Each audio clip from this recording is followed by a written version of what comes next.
Good evening, WrestleTalkShow fans. I'm your host again, Joshua Zimmerman, here for our special edition called Bound for Disaster, where we outline again what's wrong with TNA and why this upcoming pay per view and the hype for October 7th mean absolutely nothing.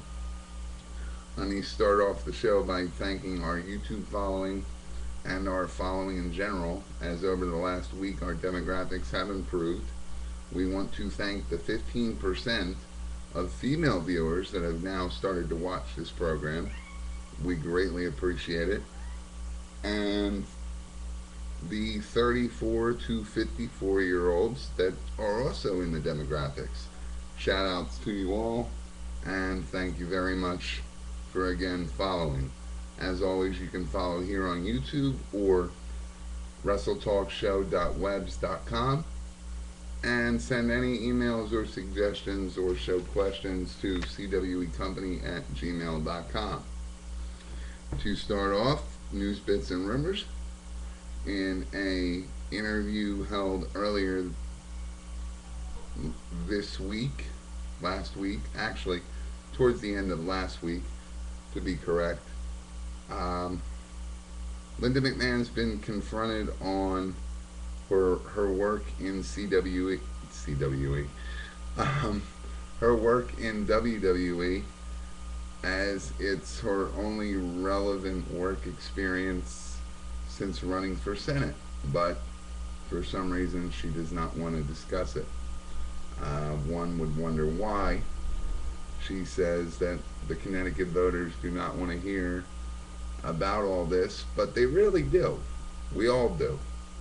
Especially when this Senate race alone could open the doors to wrestler reclassification, wrestlers getting benefits, and for once Vince McMahon having to pay for the guys that he employs instead of just contracting them getting stale and then buying out their contract. There's a whole series of videos on this, so I won't even get into everything else that goes into that. You can see it in previous videos. Christian out with a torn pectoral muscle after a show last week that conveniently still ended with, yes, the ring post. This is now becoming a signature move for him, or he's under the belief that it's a signature move. Again, I think I mentioned this in one other video a couple weeks ago. The ring post is not part of a finisher. It's not part of a gimmick. It's not part of a storyline. You cannot sell your character when he runs into a ring post. I'm sorry. This is basic storytelling. Again. Moving on. TNA. Last week's Impact got a 1.0 versus the week before got a 1.2. And this is a perfect way to open up into the Bound for Disaster topic headliner here. You have RVD announcing at this past Impact that he is cleared for Bound for Glory's match against Abyss. So again, even though this is also in a previous video, why vacate the title if he was going to come back anyway? Why vacate the title if he was going to sell such a crappy comeback promo? A lot of different things went wrong with this, and the fans seem to be the only ones that see it. If you ask the writers, I guess things couldn't be better. And if you ask Eric Bischoff, nothing's ever wrong, but don't even get me started on that, man. Moving on. October 7th, they've already announced that the Impact following Bound for Glory will feature a $100,000 Battle Royal, and it will be titled Before the Glory. Now, I'm sorry, are we repeating WrestleMania 2? Are we going to steal all of WWE's storylines before we start creating our own material? Just a thought, just a comment. I mean, this company used to be known for its originality. Again, it was under the radar and it had original content. Um, Proving once again my theory that Eric Bischoff is running this the way, well, I shouldn't say just him, that's not completely fair, because there's two men in the wrestling business that need to be taken out: Eric Bischoff and Vince Russo. Dixie Carter swears by Vince Russo's writing ability, and Eric Bischoff's right there to manage the product and tell Dixie Carter she can do no wrong. And that she's got a great product.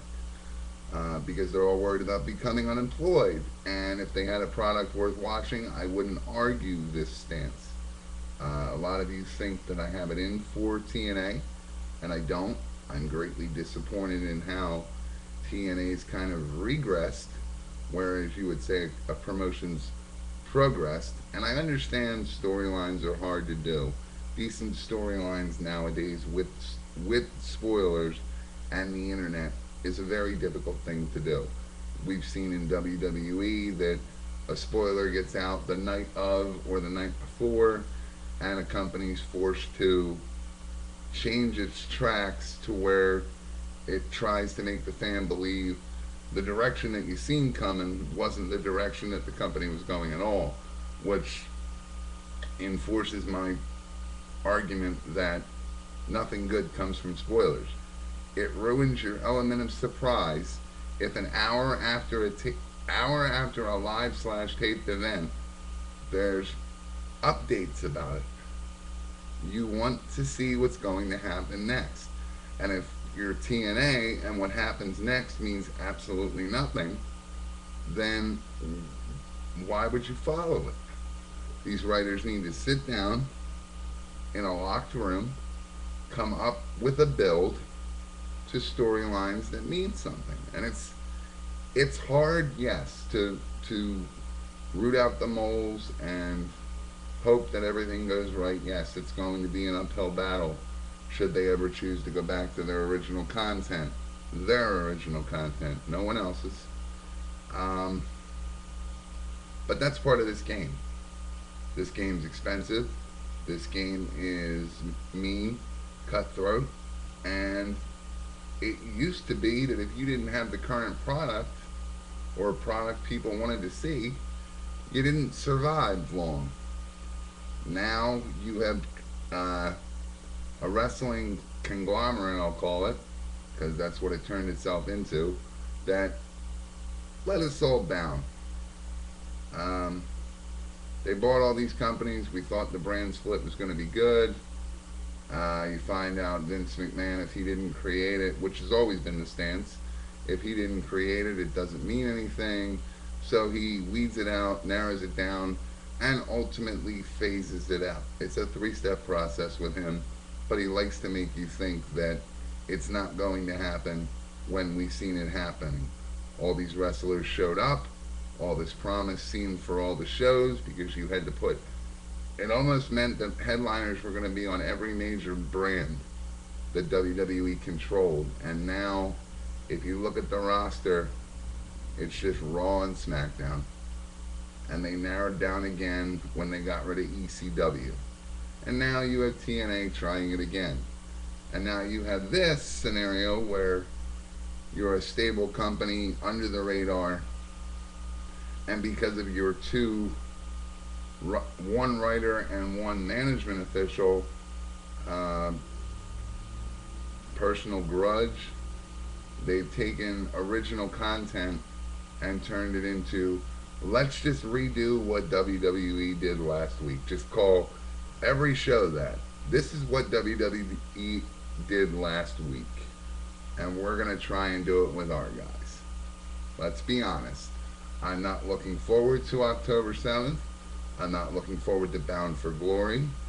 I don't think that October 7th is going to change anything compared to October 29th, or September 29th rather. I don't think that in this week and a half, anything's going to change. Dixie Carter cites the tweets that she's been doing for months. They've been pretty vague. They just mention change. Um, but no real build on your shows or your uh, pay-per-views leading into it that show any inclination to change. It's just like, hey, we're here. This is what we're going to do for you tonight. And oh, yeah, by the way, we're now taking our main events. And just so we get viewership into reaction, we're bleeding Impact main events into reaction. This is a pathetic attempt to get your second program, your review program, as mentioned in previous vidcasts, uh, ratings. And it's sad. Your review show should be designed on a platform where they want to see impact, but they also want to see reaction. And this is how bad this program is. 9 out of 10 times I draw a blank when I try to think about the program. And that's not me. That's because there's no real interest in it. So nobody really cares. And I'm not, I don't know. If I'm wrong, guys, call me out on it, please. Call me out on all this.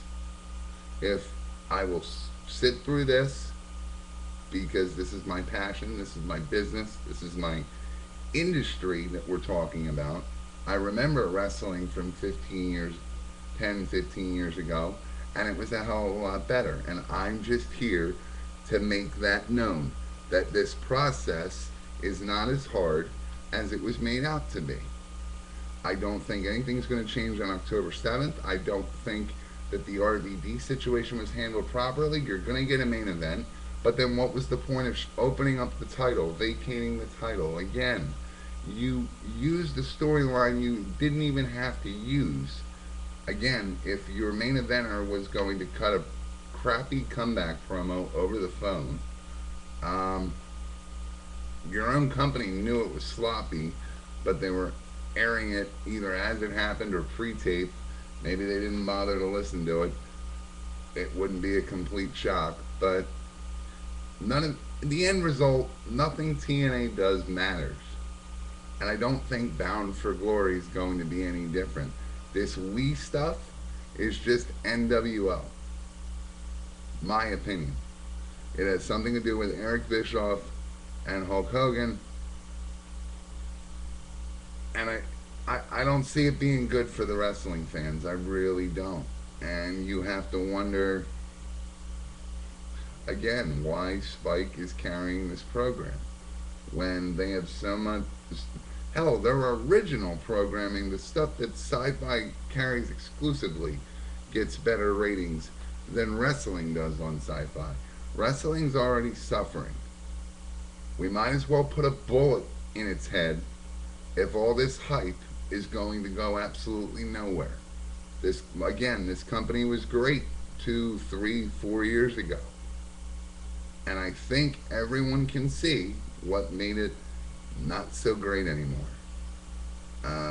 Titling your shows, not using original programming yourself when you have your own set of writers who can write original storylines with the talent that you have. It should not be Evolution 2.0. It should not be Fortune, whatever you want to call it. It should not be things that have already been tried. Again, TNA was known under the radar, but they had their own material. And for some reason, and I'm not going to say it because I've said it too many times, because I think you all know, it was changed by 2 people. And nobody else seems to see it. Dixie Carter's just told that everything's fine and told that she's doing a good job because none of these guys want to see themselves out of work. But again, bound for disaster, not bound for glory is what this pay-per-view should be called. If any of you pre-ordered it, this is another one. Get your money back now or second guess your order. I know on Comcast you can change your mind. Figure out something. I mean, if nothing happens after October 7th, then all this hype means nothing, and TNA essentially means nothing. Until next time, be sure to visit WrestleTalkShow.webs.com. I'm your host, Joshua Zimmerman. Thanks for listening. Have a good night.